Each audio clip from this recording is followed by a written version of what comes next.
The times where people ignore the red flags and say, let's just keep pushing, those are the times where you fail. The majority of things that we're buying are created by men. You always learn more from your failures than you do your successes. In the dazzling, often deceptive realm of Hollywood, a place meticulously crafted for dreams and illusions, a starkly contrasting reality simmers beneath the shimmering surface. While the world outside sees red carpets, dazzling smiles, and seemingly effortless success, an undercurrent of fierce ambition, relentless power struggles, and deeply human vulnerabilities often churns unseen. Sometimes the carefully constructed artifice cracks, not subtly, but with the deafening roar of a collapsing edifice, revealing not the polished fantasy, but the raw, often unsettling truths that lie beneath. The unfolding saga of Blake Lively and Justin Baldoni is not just another fleeting celebrity headline. It's a stark, unflinching illumination of this hidden reality. A chilling tale of a dream movie project, once brimming with promise, that tragically devolved into a toxic and protracted feud, exposing a raw and unsettling power struggle that reverberates through the very core of the entertainment industry. This isn't merely a celebrity squabble destined for fleeting tabloid headlines. It's a high-stakes, career-defining battle with reputations as fragile as spun glass, fortunes hanging precariously in the balance, and the very future trajectories of two prominent figures in Hollywood teetering on the precipice of uncertainty. In Blake's first amended complaint, Blake changed what she alleges about what happened while filming the slow dance scene, now that the footage has been released for everyone to see. So what they're saying is, now that, Justin Baldoni shared the truth of what it looks like, they're no longer making the same claims. Previously, they said Miss Lively was filming a slow dance scene for a montage in which no sound was recorded. Of course, Justin proved there was sound. Mr. Baldoni chose to let the camera roll and have them perform the scene, but did not act in character as Ryle. Instead, he spoke to Miss Lively out of character as himself. For Justin Baldoni, It Ends With Us was not just another film project. It was a deeply personal and passionately nurtured vision. A cinematic child born from years of unwavering dedication and creative fervor. For 5 long years, he had meticulously shepherded this project, investing not just professional expertise, but an immense reservoir of personal hope, artistic aspiration, and tireless effort into its painstaking development. He envisioned a film that would transcend mere entertainment, a narrative tapestry woven with emotional resonance and universal themes, capable of forging genuine connections with audiences across the globe. But when the undeniably luminous Blake Lively, a star whose very name conjures images of effortless charisma and box office magnetism, signed on to embody the leading role, the carefully charted trajectory of this deeply cherished dream began to subtly, then dramatically warp. Whispers emanating from the set, initially faint but steadily growing in volume and intensity, suggest that Lively's arrival was not merely as a performer, but as a force, an undeniable presence that subtly and then overtly began to reshape the very landscape of the production. Insiders, speaking in hushed tones and veiled allusions, hint at a power dynamic subtly shifting, a delicate balance tilting precariously as Lively allegedly began to exert an influence that extended far beyond the expected purview of a leading actress. The whispers coalesce around a central point of contention: Lively's alleged demand for unprecedented levels of control, most notably, the coveted final cut approval, a level of authority and decision-making power that is traditionally, almost sacrosanctly, reserved for the director, the visionary architect of the cinematic endeavor, and perhaps the top-tier producers, the financial and logistical guardians of the project, certainly not in conventional Hollywood hierarchy, for the actress primarily hired to embody a character within the narrative. Asking for the gag order and explaining how he's talking too much. He's threatening to post stuff on public sites. So what I think is, this looks good for Baldoni, right? He's like, we want to make it all public. And sometimes lawyers can do this knowing that they can't actually do what they say they're going to do. This burgeoning clash of creative visions, this subtle but increasingly palpable divergence in directorial and performative authority, swiftly escalated into a tangible and undeniably tense power struggle that permeated every facet of the It Ends With Us production. Baldoni, who had initially envisioned himself as the undisputed captain of this cinematic ship, The artistic helmsman guiding his passion project towards its intended destination reportedly found himself increasingly marginalized, his directorial agency subtly but persistently eroded. Sources intimately connected to the production, while hesitant to speak definitively on record, paint a vivid picture of a set atmosphere thick with unspoken tensions, where creative disagreements morphed into veiled power plays, and where the initial spirit of collaborative filmmaking gradually gave way to an undercurrent of strained negotiation and uneasy compromise. They describe a scenario where Lively allegedly leveraged her considerable star power and assertive personality to subtly, and sometimes not so subtly, reshape the film's narrative, visual style, and overall tone, often in ways that deviated significantly from Baldoni's original artistic blueprint. Baldoni, acutely aware of Lively's immense industry clout and undeniable box office draw, reportedly felt increasingly pressured to concede ground, to yield creative control in the face of her unwavering influence, watching with a growing sense of unease and frustration as his meticulously crafted 5-year dream project seemed to imperceptibly, yet irrevocably, morph into something that was becoming increasingly divorced from his initial artistic intentions, a vision increasingly co-authored and perhaps even dominated by the very star who was initially brought on to illuminate, not to redefine, his cinematic creation. The whispers suggest that the collaborative spirit, the very essence of filmmaking as a collective art form, began to fray, replaced by an atmosphere where every creative decision felt like a carefully negotiated concession. A subtle power struggle played out in hushed tones and behind closed doors.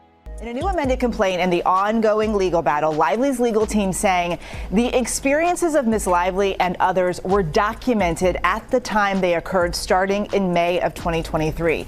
Going on to write, Mr. Baldoni acknowledged the complaints in writing at the time. Then, with the sudden and devastating force of a carefully planted explosive device, the unthinkable detonated, shattering the already fragile equilibrium of the production and sending shockwaves far beyond the confines of the Hollywood Hills. A formal harassment accusation, chillingly precise and publicly launched by Blake Lively against Justin Baldoni, ripped through the carefully constructed veneer of Hollywood with the destructive force of a seismic event. In an industry where reputation is not merely a professional asset, but the very currency of survival, where perception often trumps reality, and where a single whispered allegation can trigger a cascade of career-annihilating consequences, such accusations are not mere legal filings. They are weapons of mass reputational destruction. Suddenly, Justin Baldoni, who just weeks prior had been lauded for his passion and vision, found himself brutally thrust into the merciless glare of public scrutiny. His name instantly and irrevocably dragged through the unforgiving mud of public opinion, judged and condemned long before any semblance of due process or factual investigation could even begin to unfold.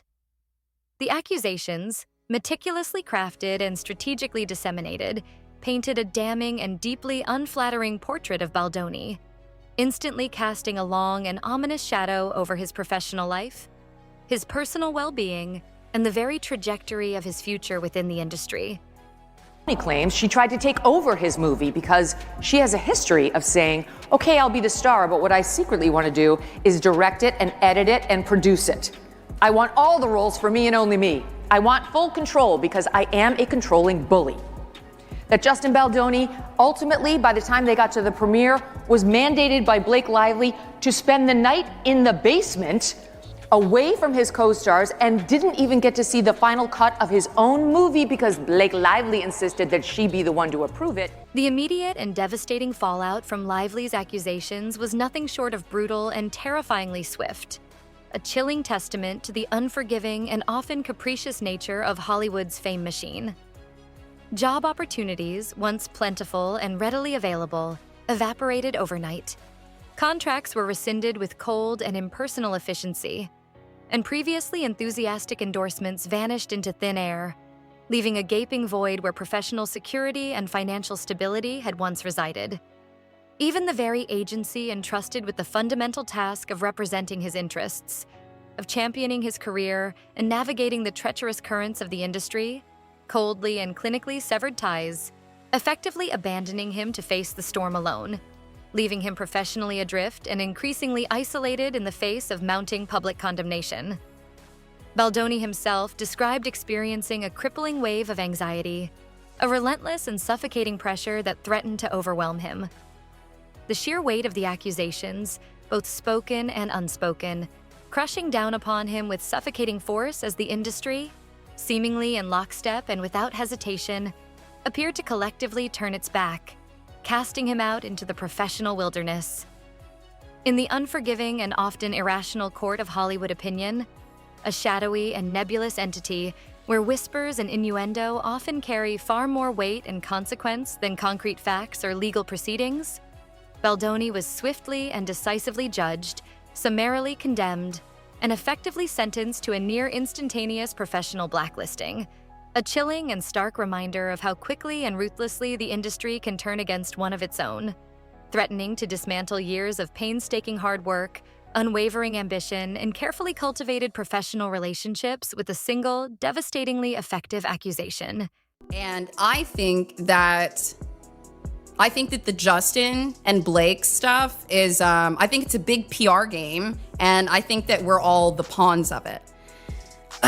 And also that story I gave you, that's one where I've talked to them. I feel comfortable sharing that much. Like, good luck. There's so many different groups out there. However, in the face of what appeared to be an insurmountable wave of public condemnation and professional exile, Justin Baldoni displayed a surprising and perhaps unexpected resilience, refusing to be silenced, refusing to be erased from the narrative, and resolutely refusing to succumb to the seemingly inevitable tide of industry ostracization.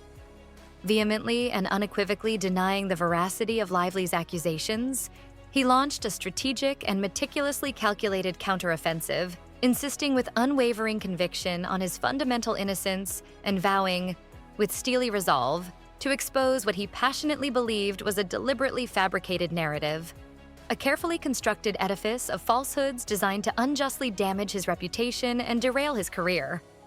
In a bold and undeniably risky move, designed to directly confront the accusations and publicly challenge Lively's version of events, Baldoni's legal team made the calculated decision to release a carefully curated selection of text messages, purportedly exchanged directly between Lively and Baldoni in the lead-up to and during the tumultuous It Ends With Us production.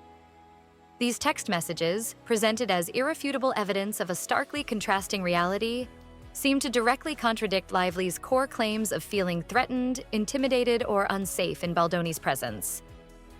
Indeed, the content of these messages, invitations extended from Lively to Baldoni to visit her trailer during filming, painted a perplexing and deeply confusing picture, raising uncomfortable and increasingly insistent questions about the fundamental veracity of the harassment allegations and igniting a veritable firestorm of online debate, speculation, and increasingly polarized public opinion.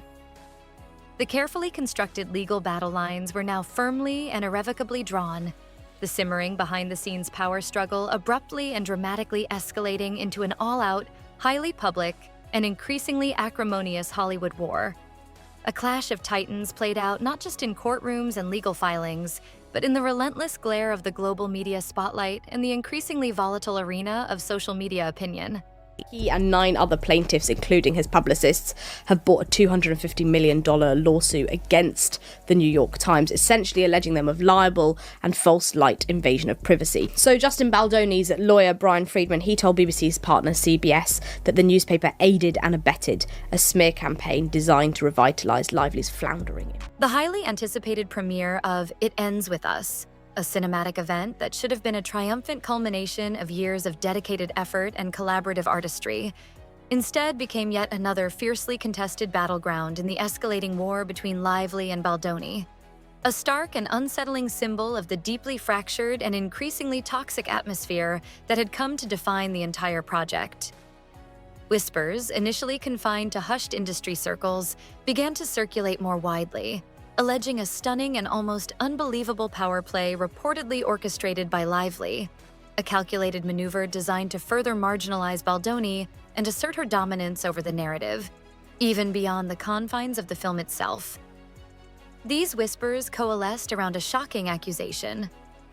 Lively allegedly orchestrated a virtual banishment of Baldoni from the very celebration of his own film, reportedly relegating him to the metaphorical shadows, the basement of the premiere venue, while she, the undisputed star of the evening, basked in the full and unwavering glare of the red carpet limelight, effectively and symbolically hijacking the very moment of triumph that should have rightfully belonged, at least in part, to Baldoni.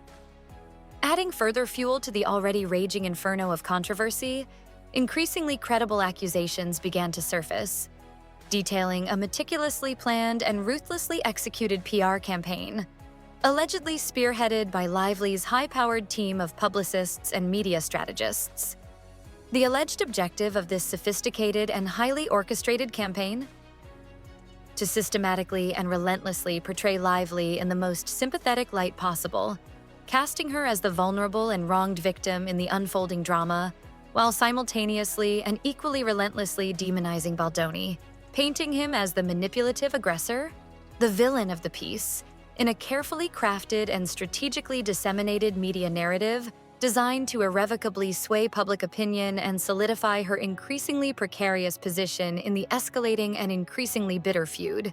And that's part of the point that Justin's team is making in kind of complying with what they're viewing as threats made on her behalf against Justin is like, well, there's this financial consequence to everything in addition to the strike consequences too, right?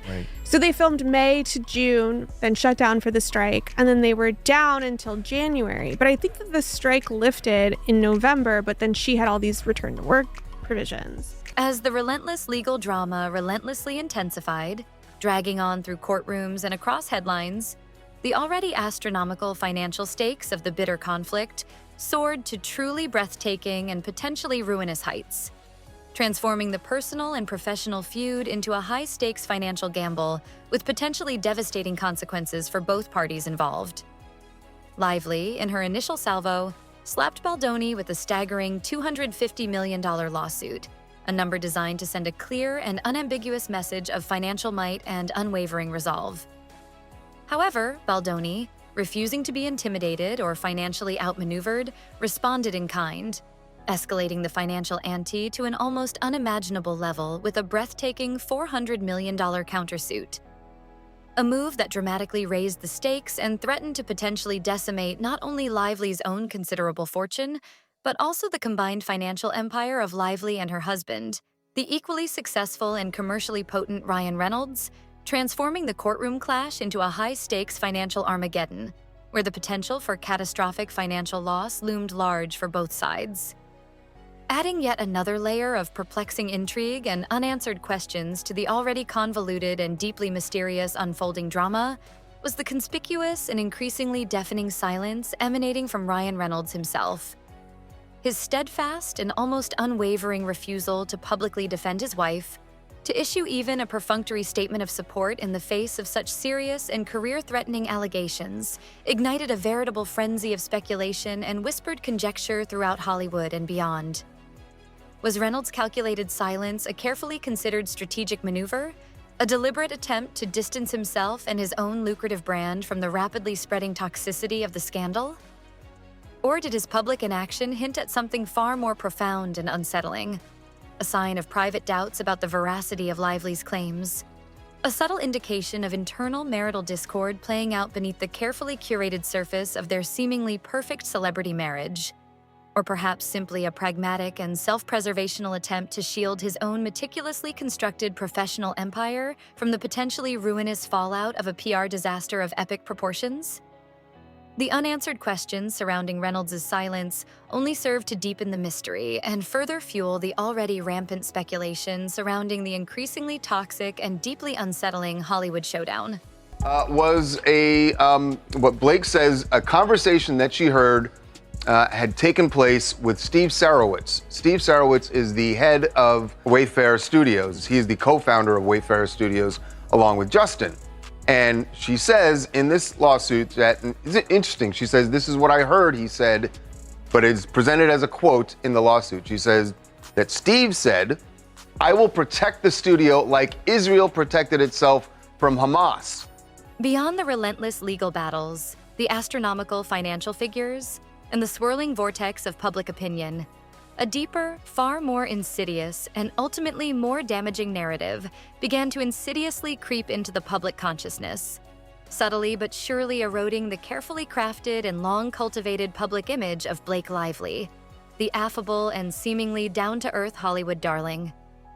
Whispers, initially faint and easily dismissed, of alleged diva behavior and deeply ingrained controlling tendencies began to persistently and increasingly audibly swirl around Lively's once pristine public persona.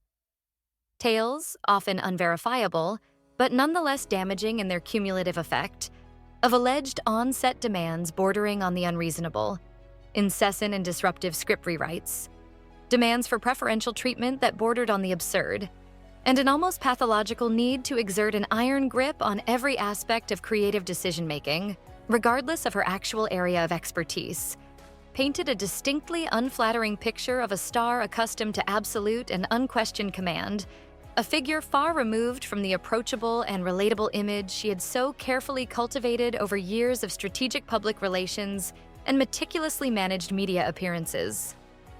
The central and increasingly unavoidable question reverberating throughout Hollywood and beyond, whispered in hushed tones in industry circles and shouted across the digital landscape of social media, became increasingly insistent and unavoidable. Who was truly manipulating whom in this escalating and increasingly toxic drama? Was Blake Lively genuinely a victim of harassment, as her legal filings and PR campaign vehemently asserted? Or was she, in fact, a powerful and highly influential figure, strategically wielding accusations as weapons, leveraging her considerable industry clout to silence dissent, control the narrative, and ultimately solidify her dominance in a power struggle disguised as a quest for justice? Conversely, was Justin Baldoni the manipulative aggressor, as Lively's team so diligently portrayed? Or was he, as he vehemently claimed, a wronged and increasingly desperate creative force, bravely fighting for his professional survival and the integrity of his artistic vision against the overwhelming might of a Hollywood behemoth? A star whose carefully constructed public image masked a far more complex and potentially darker reality? The definitive answers, meticulously buried beneath layers of legal filings and deliberately obfuscating narratives, remained frustratingly elusive, leaving the world to watch with bated breath as this deeply unsettling and increasingly toxic Hollywood showdown hurtled inexorably towards its inevitable and potentially devastating climax. A climax that promised to irrevocably alter not only the professional trajectories of Blake Lively and Justin Baldoni, but also to expose the often shadowy underbelly of power, perception, and truth within the dazzling, yet often deceptive realm of Hollywood.